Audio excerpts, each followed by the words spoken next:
Hello बच्चों, आज हम वाक्य के बारे में पढ़ेंगे। वाक्य किसे कहते हैं, वाक्य के कितने भेद होते हैं, वाक्य को बनने में किन किन चीज़ों की ज़रूरत होती है, इन सब चीज़ों को आज हम देखेंगे।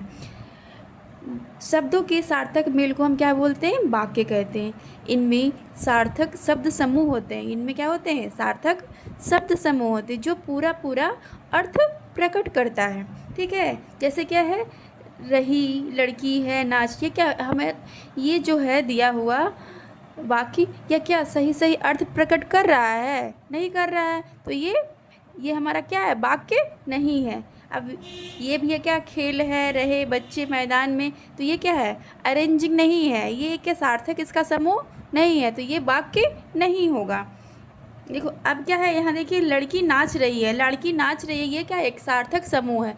ये इसको हम क्या बोल सकते हैं, वाक्य बोल सकते हैं। जैसे बच्चे मैदान में खेल रहे हैं, ये क्या है, इसके सार्थक समूह है। ठीक है, अब क्या है, शब्दों के सार्थक व क्रमबद्ध समूह को हम क्या बोलते हैं, वाक्य कहते हैं। ठीक है, अब वाक्य को वाक्य जो होता है उसके निर्माण में कुछ बातें हमें आवश्यक होती है। उसमें सबसे पहला क्या होता है कि किसी भी वाक्य में क्या होना चाहिए, कोई व्यक्ति होगा या तो फिर वस्तु होगा। जैसे कि इंग्लिश में हम लोग पढ़ते हैं, सेंटेंस में क्या होगा, सब्जेक्ट होना बहुत ज़रूरी है। तो वैसे ही हिंदी में हम लोग जब वाक्य पढ़ते हैं तो वाक्य में हमें क्या होना ज़रूरी है, व्यक्ति या फिर वस्तु का होना बहुत ज़रूरी है। दूसरा है क्या, व्यक्ति या वस्तु द्वारा किए गए काम का होना। एक तो व्यक्ति होना चाहिए, दूसरा क्या होना चाहिए, उसके द्वारा किया हुआ कार्य भी होना चाहिए, तभी वो क्या है, वाक्य पूरा होगा, कंप्लीट होगा।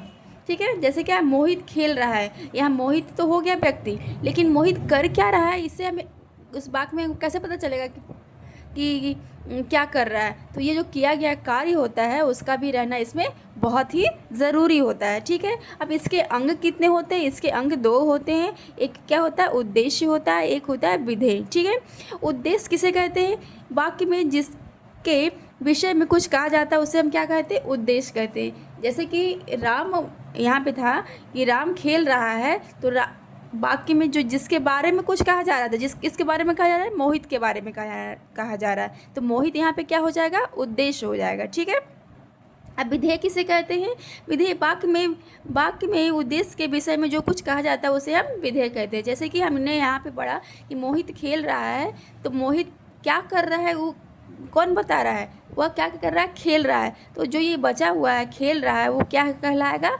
विधेय कहलाएगा। ठीक है, जैसे देखो यहाँ पे एग्जाम्पल में दिया हुआ है, माही पानी पी रही है, तो उद्देश्य कौन है, जो काम कर रहा है वो उद्देश्य होगा, और जो काम किया जा रहा है वो क्या होगा, विधेय होगा। ठीक है, थैंक यू।